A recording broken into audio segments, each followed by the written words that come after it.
बिस्मिल्लाहिर्रहमानिर्रहीम नहमदुहु व नसल्ली अला रसूलिहिल करीम अम्मा बाद। सैयदा आयशा हज़रत शेख अब्दुल कादिर जिलानी की फूफी जान थीं। आपका नाम मुबारक आयशा और कुन्नियत उम्मे मोहम्मद थी। आप बहुत बड़ी आबिदा आरिफा पाकबाज और सालेह खातून थी। मुश्किल के वक्त लोगों से दुआ कराते थे और बरकत हासिल करते थे। एक दफ़ा जिलान में सख्त कहत साली थी।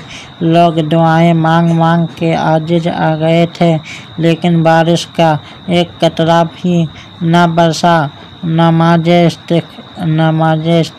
इस्तिखारा भी अदा की गई, मगर बारिश न हुई।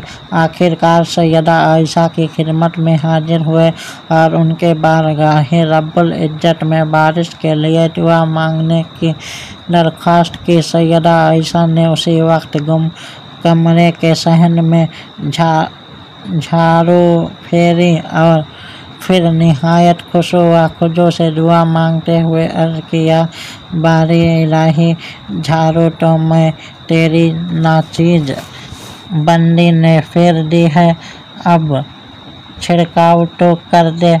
अभी ये अल्फाज उनके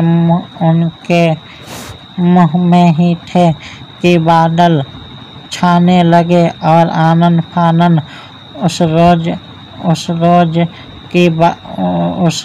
जोर की बारिश हुई कि लोग भीगते हुए घरों से निकले। हज़रत सैयदा आयशा का कमाल जिलान में ही हुआ और उन्हें वहीं सुपुर्द खाक किया गया।